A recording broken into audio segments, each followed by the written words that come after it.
Halo guys. Jadi perkenalkan, nama saya Manuk Tapyor dengan NIM 2022322007. Jadi di video kali ini saya akan menjelaskan tentang materi pemetaan dan SIG. Langsung saja kita ke materi ini. Jadi pertama, penerapan K3L di lokasi kerja. Menerapkan keselamatan dan kesehatan kerja atau dalam kurung K3L di lokasi kerja sangat penting untuk memastikan lingkungan kerja yang aman dan sehat bagi semua karyawan. Berikut adalah langkah-langkah yang dapat Anda atau kita ambil untuk menerapkan K3L di lokasi kerja. Pertama, penilaian risiko. Kedua, pengembangan prosedur dan kebijakan K3L. Seralat. Ketiga, pelatihan karyawan. Keempat, pemilihan dan penggunaan peralatan perlindungan diri atau dalam kurung APD. Kelima, pengelolaan bahan berbahaya. Keenam, pemeliharaan peralatan dan fasilitas. Ketujuh, penanganan darurat. Kedelapan, monitoring dan inspeksi rutin. Kesembilan, komunikasi dan pemberitahuan. Kesepuluh, evaluasi dan perbaikan terus-menerus. Kedua, pengoperasian alat ukur. Yang saya ambil di sini waterpass dan theodolite. Pengoperasian waterpass dan theodolite adalah keterampilan kunci dalam kegiatan survei topografi. Berikut adalah panduan singkat untuk cara mengoperasikan keduanya. Pertama, pengoperasian waterpass. Persiapan awal. Pertama, pilih lokasi yang tepat. Pilih lokasi yang stabil dan datar untuk menempatkan waterpass. Kedua, pemasangan tripod. Buka kaki tripod dan letakkan waterpass di atasnya. Pastikan tripod terpasang kokoh. Ketiga, pengaturan nivelir atau NIPO.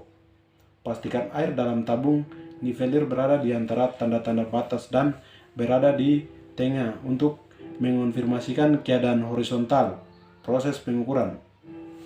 1. Menyesuaikan ketinggian awal.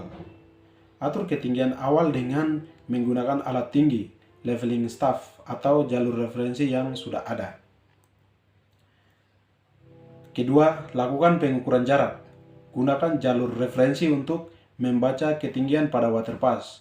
Baca ketinggian titik sasaran atau garis referensi lainnya. 3. Pindahkan waterpass dan ulangi. Pindahkan waterpass ke lokasi berikutnya dan ulangi proses untuk mendapatkan ketinggian pada titik-titik lain. Kedua, pengoperasian theodolite. Persiapan awal. Pertama, pasang theodolite di tripod. Pasang theodolite di tripod dan pastikan bahwa pusat alat sejajar dengan sumbu vertikal tripod. Kedua, pengaturan awal theodolite. Levelkan alat menggunakan alat niveler pada theodolite. Pastikan instrumen berada dalam posisi horizontal. Kalibrasi kompas. Kalibrasi kompas jika diperlukan, pastikan theodolite menghadap ke utara sejati. Proses pengukuran sudut. Pertama, panduan teropong. Nivelkan dan arahkan teropong pada titik referensi pertama yang akan diukur.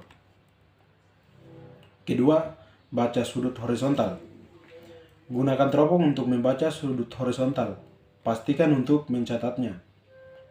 Ketiga, pindahkan theodolite dan ulangi. Pindahkan theodolite ke titik berikutnya dan ulangi proses untuk mengukur sudut pada titik-titik lain. Proses pengukuran vertikal. Pertama, gunakan teropong vertikal.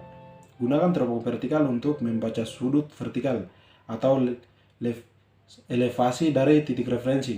2. Catat sudut vertikal. Catat sudut vertikal ini akan memberikan informasi tentang elevasi atau perubahan ketinggian. Materi ketiga, pengukuran stakeout. Pengukuran stakeout adalah proses menentukan lokasi fisik dari titik-titik atau elemen tertentu dalam proyek konstruksi atau survei.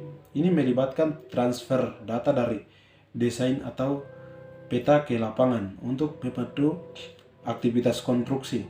Kegiatan yang termasuk dalam pengukuran stakeout meliputi: pertama, penentuan lokasi titik awal, benchmark, penetapan titik awal yang akan dijadikan acuan untuk stakeout seluruh elemen proyek. Berikut, penandaan lokasi fondasi, menentukan lokasi dan dimensi dasar bangunan atau struktur, termasuk tinggi, dinding, dan kolom.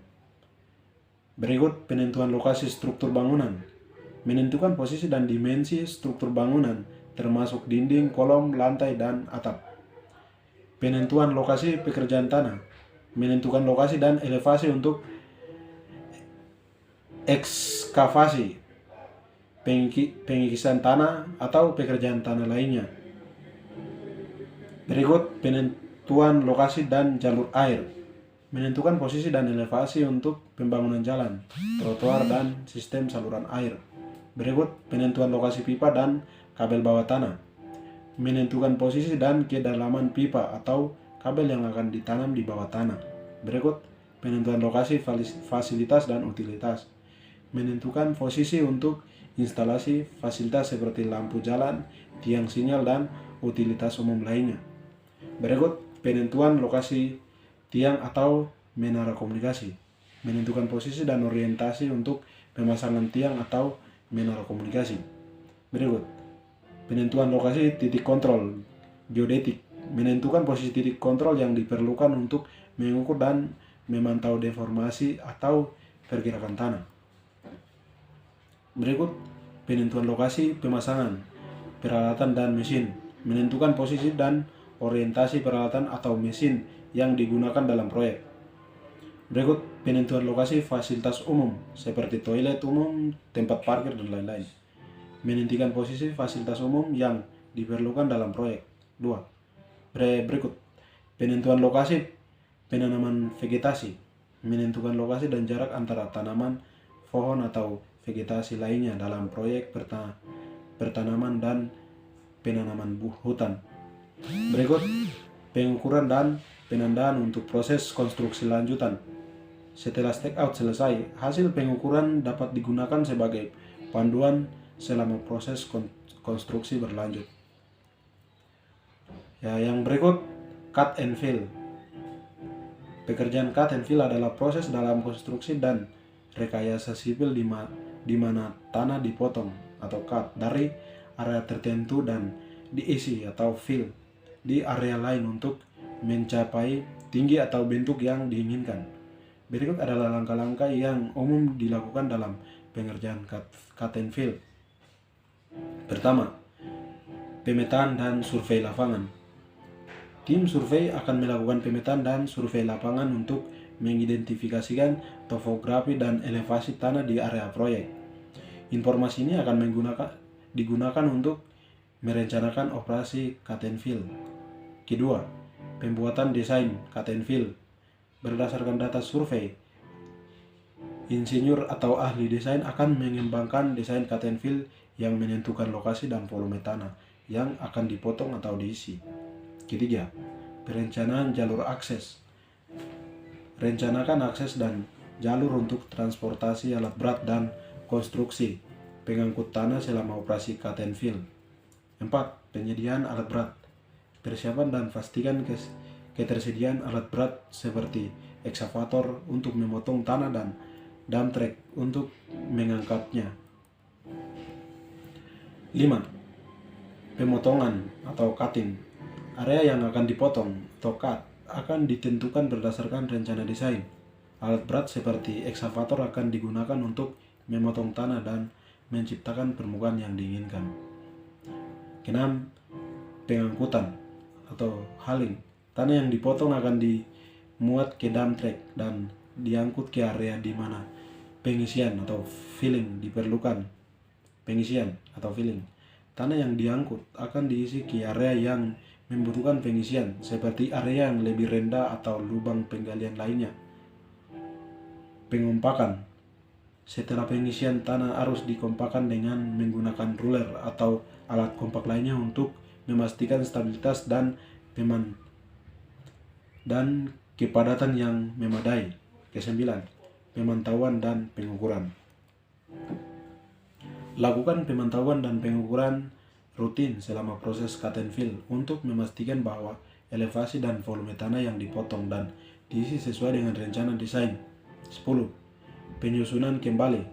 Jika diperlukan, lakukan penyusunan kembali untuk mengisi dan menghaluskan area yang telah dipotong atau diisi. 11. Pembersihan dan pemeliharaan alat berat. Setelah selesai, lakukan pembersihan dan pemeliharaan rutin pada alat berat yang digunakan selama operasi cut and fill. 12. Pemantauan setelah pengerjaan selesai. Lanjutkan pemantauan area cut and fill setelah selesai untuk memastikan bahwa tanah tetap stabil dan tidak terjadi erosi atau deformasi. Yang terakhir, pembuatan laporan. Proses pembuatan laporan survei melibatkan berbagai langkah penting untuk memastikan bahwa hasil survei disajikan dengan jelas dan dapat dipahami oleh para pembaca. Berikut adalah langkah-langkah umum dalam pembuatan laporan survei. Pertama, mulailah dengan bagian pendahuluan yang menjelaskan tujuan survei, metodologi, dan lingkup populasi responden. 2. Sertakan deskripsi tentang desain kuesioner atau wawancara. 3. Sajikan temuan utama dengan menggunakan grafik, tabel, dan narasi yang mendukung. Kelima, tafsirkan temuan tersebut dan sampaikan kesimpulan dan atau rekomendasi berdasarkan hasil survei. Oke, sekian penjelasan materi dari saya. Jika ada kurang atau lebih, mohon maaf. Terima kasih.